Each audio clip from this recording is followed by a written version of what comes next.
President William Ruto jets back from Wajir County prematurely because the KDF officers joined the demonstrators in Nanyuki, Laikipia County for the anti-Ebola facility being erected in that region. Ladies and gentlemen, welcome again to Kenyan Media. Here is where we talk politics and also we analyze it. Kindly, if you're new here, consider subscribing. Now, today was a day that Kenyans realized the sharp difference between the Kenya police and the KDF officers. No wonder, during the Gen Z Maandamano in 2024, William Ruto thought that KDF officers could go to the streets to beat up people, to beat the demonstrators, and also bring intimidation to the people protesting. But during that time, you could see the Gen Zs TikToking, doing videos, dancing together with the KDF officers, because the KDF officers, all they want is peace. And that is exactly what happened today. In fact, the KDF officers joined the demonstrators and told them that they know it is their right and they are not there to hurt anyone. But those who are demonstrating, they should do it with the decorum and they should not spoil people's properties. It is something that came up abruptly and it has really been debated about, especially in a comparison to the way the Kenya police officers behave themselves during such maandamanos. In fact, even later on, the Kenya police were called upon to control the crowd, and whatever they did is something we may take a whole day to debate. But again, let us listen to the KDF officers approaching and also addressing the demonstrators in Nanyuki town.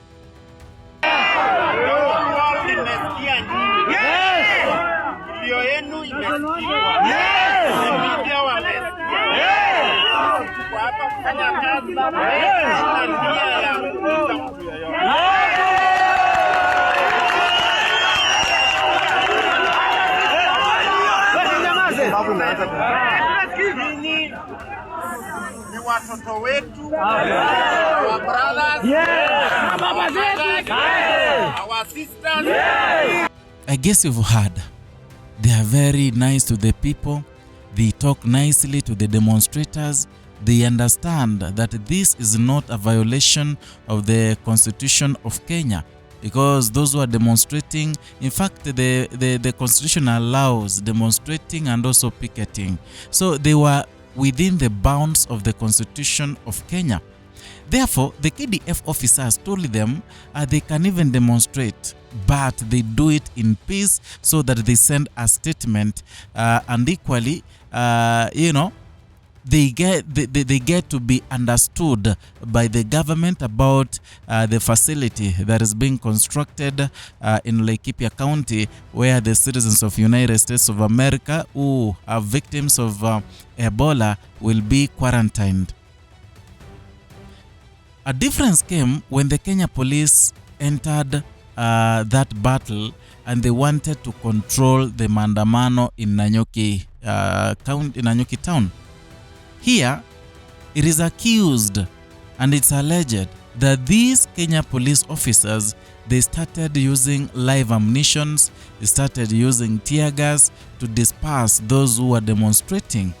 Something that made some of the people, some of the demonstrators nurse deep injuries, and also some were injured so much because of the mayhem that comes with the sound of a gun shooting, with the sound of a tear gas erupting. It was chaos. And remember, these are the people who were fighting for their rights. They felt like this was not okay for William Samoei Ruto to allow and sign a deal with the United States government to erect and also construct a building, or rather to construct a center, a quarantine center for Ebola victims there. So I want you to watch this video how the Kenya police started harassing people, started firing live ammunitions to the crowd that was demonstrating.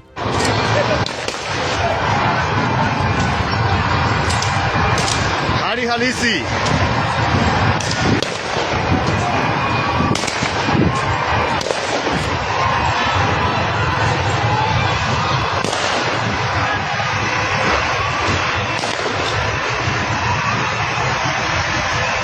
You see, that is the difference between Kenya police officers and equally KDF, Kenya Defense Forces. And this made President William Ruto to jet from Wajir, where the celebration of Madaraka Day were happening, back to Nairobi to try and see how to control the situation, because you realize that the KDF officers is like they joined the demonstrators because they allowed and told them they understand that the demonstrators were within the bounds of the constitution, were legally allowed to demonstrate, and therefore urged them to be peaceful, not to spoil properties, and also never to steal from other people's properties. It is something that people were happy about KDF. Now, back to the reason why this was happening today. Kenyans from all centers, from all quarters, have been pointing out to President William Ruto about the deal they signed of the construction of the quarantine house, let me call it house or facility in Nanyuki at the military camp. That facility will be meant to accommodate Ebola victims.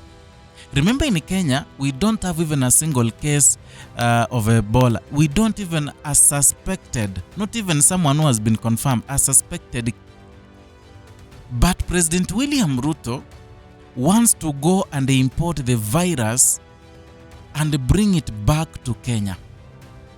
You know, people import so many things. People can import devices, you can import everything. But importing a disease, honestly speaking, you know, when I usually think, sometimes I sit down and think about our president. And then at some point I conclude that maybe we were given Ruto as a president in form of a punishment to Kenyans. You know, you remember in the Bible, the plagues that, the Israelites were experiencing as a form of punishment from God. Maybe that is the same way God is using William Ruto to punish Kenyans. Because tell me, there are high overtaxation in Kenya. The economy is very high. The economy life has become so expensive in Kenya.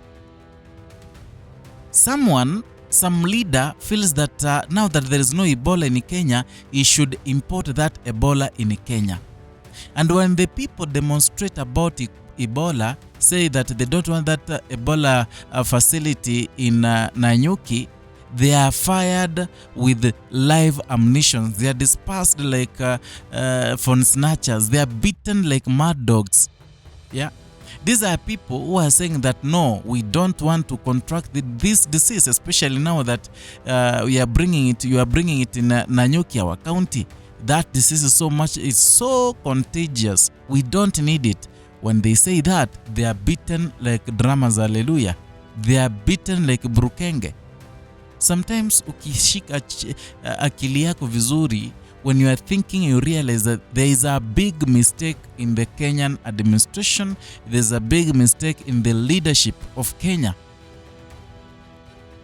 I'm very sure even these KDF officers, they understand there's hii kitu si mbaya. Hii yao kudemonstrate hii kitu si mbaya because no one wants to contract such a bad disease. Yeah, they know only that they cannot. In fact, and so there's something, you know, Kenyans have developed an attitude of hating the police officers. And today, in fact, I want to defend Kenyans on the same. These Kenyan police officers, in such a case of maandamano protest, they take force in their hand. They use extra force.